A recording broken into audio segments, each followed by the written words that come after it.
soy Victoria Donda, tengo 29 años.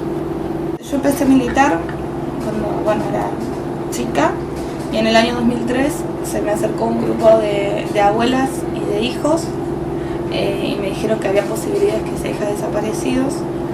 Tanto las abuelas como los hijos buscan a los jóvenes que nacemos en cautiverio, a veces por presentación espontánea, otra por investigaciones que ellos llevan adelante, impulsadas por denuncias anónimas. Bueno, literalmente a mí me buscaron ellos, me encontraron. Eso fue en agosto del 2003. A mí me llevó mucho tiempo decidir hacerme el ADN porque la verdad que es una situación complicada, a pesar de mi militancia y de mi compromiso, era muy difícil. Y en marzo del 2004 decidí hacerme el análisis de ADN. El 8 de octubre me dieron el resultado y ahí me dijeron que mi mamá se llamaba Hilda Pérez y que le decían Cori o la petiza, que mi papá se llamaba José María y que le decían Pato, José María Donda, y que mi mamá cuando me tuvo en la ESMA me puso unos hilitos azules en las orejas como aritos para identificarme y me puso Victoria. Entonces desde ahí decidí llamarme como me había puesto mi mamá, que es Victoria, como un homenaje a mi mamá. Bueno, mi mamá tenía 6 meses de embarazo cuando se la llevan de una plaza de Morón y mi papá cuando llega a la plaza encuentra un zapato de ella y a los 2 meses se lo llevan a él también. Los dos están desaparecidos. Mi abuela materna, mi abuelita Leontina, que es una de las fundadoras de las abuelas, vive en Toronto y en febrero me va a venir a ver, va a volver al país después del año 86, después de la ley de obediencia y vida y punto final. Ella se fue, así que va a volver por primera vez.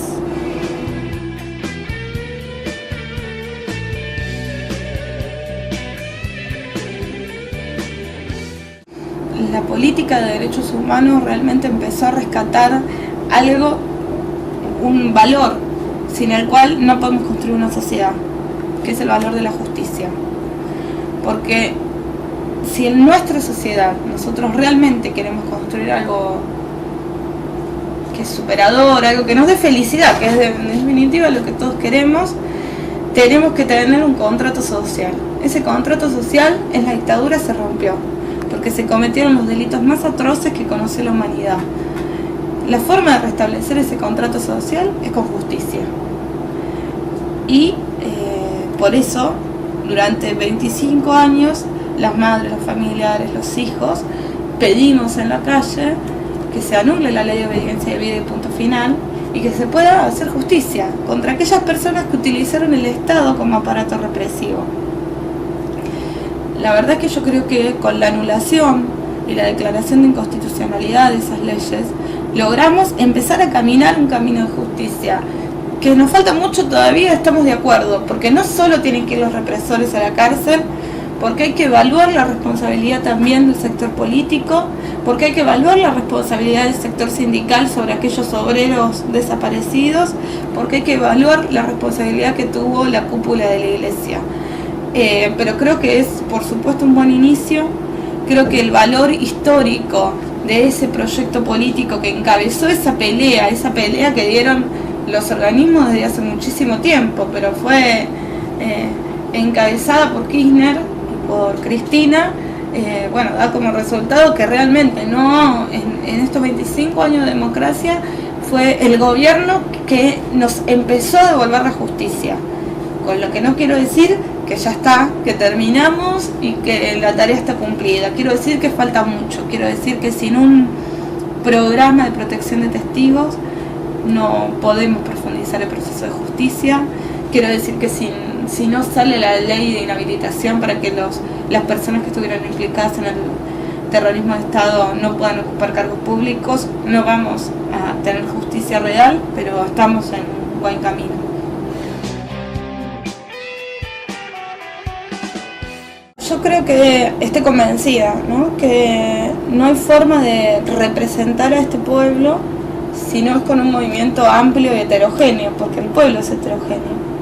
El problema es qué sector es el sector que dirige ese movimiento, si son aquellos que defienden los intereses de la mayoría del pueblo, de las mayorías populares, o si son aquellos sectores que defienden intereses económicos que siempre han tenido representantes en la política y en movimientos populares también. Por eso me parecía importante y me entusiasmó mucho en el 2003 el llamado a crear, a construir una nueva identidad política. La verdad que a mí la identidad del Partido Justicialista no me contiene, la identidad de la UCR tampoco, y creo que es el momento de asumir la responsabilidad histórica de construir una nueva identidad. Y por eso me entusiasmó el llamado de quien entonces era el presidente Kirchner, de construir esa nueva identidad.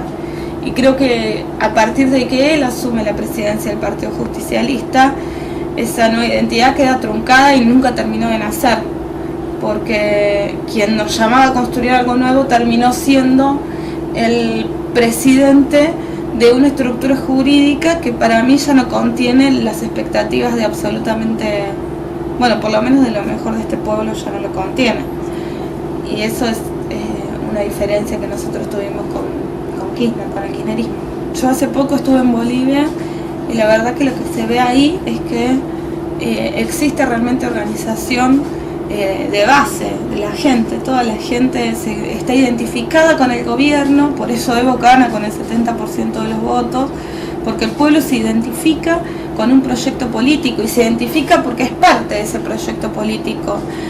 Nosotros, y en esto cada uno tiene niveles de responsabilidades diferentes, no logramos construir ese proyecto político que identifique a las mayorías populares.